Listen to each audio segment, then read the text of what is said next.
नमस्कार दोस्तों, मैं हूँ शालिनी और आप देख रहे हैं एटीएन लाइव। चलिए दोस्तों, आज भी किसी इंटरेस्टिंग टॉपिक पर बात करते हैं। कुछ ही दिनों बाद हम सब 26 जनवरी मनाएंगे और हम अपने संविधान तथा अपने देश के आज़ादी में जितने लोगों ने योगदान दिया, जिन जिन व्यक्तित्व ने, नेताओं ने योगदान दिया, उन सभी को याद करेंगे। उन्हीं में से नाम आता है नेताजी सुभाष चंद्र बोस का। जी हाँ, आज है 23 जनवरी और हम आज मना रहे हैं नेताजी सुभाष चंद्र बोस के जन्मदिन को। इस साल उनके जन्मदिन की 125वीं वर्षगांठ मना रहे हैं, जिसे पराक्रम दिवस के रूप में मनाया जाता है। और इस साल हम लोग उनके जन्मदिन को बड़े ही धूमधाम से मना रहे हैं। आपको उनके बारे में कुछ इंटरेस्टिंग बातें बताते हैं। वो बचपन से ही बड़े प्रतिभावान छात्र थे और वो एक होशियार स्टूडेंट कहे जाते थे। उनका पढ़ाई में मन भी लगता था, लेकिन वो बांग्ला भाषा में थोड़े कमज़ोर थे। एक बार उनके शिक्षक ने सभी स्टूडेंट को बांग्ला भाषा में एक निबंध लिखने को कहा, जिसमें नेताजी सुभाष चंद्र बोस की बहुत सारी गलतियां पाई गईं। उनके सहपाठियों ने उनका मजाक उड़ाया और उनको अच्छा नहीं लगा। उनके सहपाठियों ने उनसे बोला कि तुम तो बड़े देशभक्त बनते हो और तुम्हें अपनी ही भाषा पे पकड़ नहीं है। तो ये बात नेताजी को बहुत बुरी लगी और उन्होंने कहा कि मैं अपनी भाषा पे अच्छी पकड़ ज़रूर बनाऊंगा। फिर बाद में कुछ ही समय बाद उनका फाइनल एग्ज़ाम होता है और वो न सिर्फ प्रथम आते हैं, बल्कि बांग्ला भाषा में सबसे अधिक नंबर लाते हैं। इस प्रकार वो अपने सहपाठियों के चहेते बन जाते हैं।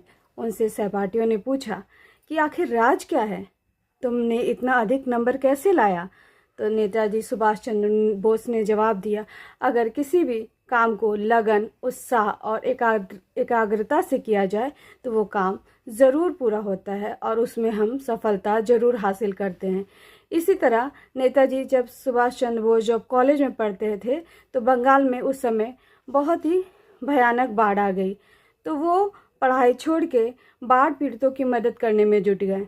वो कहते थे कि लोगों की तकलीफ़ से उन्हें बहुत तकलीफ़ होती है। इसी प्रकार एक और इंटरेस्टिंग बातें बताते हैं आपको नेताजी सुभाष चंद्र बोस के जानकर ये हैरानी होगी कि जैसे हम सब बचपन में भूतों की कहानियों से और भूतों के नाम से ही डरते थे, वैसे ही पराक्रमी नेता भूतों की कहानियों से डरते थे। कौन? नेताजी सुभाष चंद्र बोस। जी हाँ, आप सोच रहे होंगे कि इतने पराक्रमी, इतने वीर नेता कैसे बचपन में भूतों से डरते थे। जी हाँ, इस बात का उल्लेख एक किताब में है जिसको लिखा है मनीता डे ने। यह किताब बांग्ला भाषा में है। इस किताब का नाम है सुभाष की कहानी। जी हाँ, सुभाष की कहानी। इस किताब में सुभाष चंद्र बोस के बचपन से रिलेटेड कहानियों के जिक्र है तथा साथ ही उनका आज़ाद हिंद फौज के गठन से संबंधित कुछ बातें हैं। जी हाँ, इस किताब के ज़रिए ही पता चला कि वो बचपन में भूतों से डरते थे। आपको बता दें कि सुभाष चंद्र बोस के पिताजी का नाम जगदीश चंद्र बोस था और वो एक बड़े समाज सेवी तथा वकील थे। माता जी का नाम प्रभावती देवी था, जो ज़्यादातर घर संभालती थी। इन दोनों लोगों को समय बहुत कम मिलता था। सुभाष चंद्र बोस को समय बहुत कम दे पाते थे। इसकी वजह से सुभाष चंद्र बोस का ज़्यादा समय घर के बावर्चियों, नौकरों तथा समाज सेवकों में गुजरता था। तो जो घर के बावर्ची होते थे वो ही नेताजी को सुलाते भी थे और सुलाने के दौरान वो कहानियाँ सुनाते थे।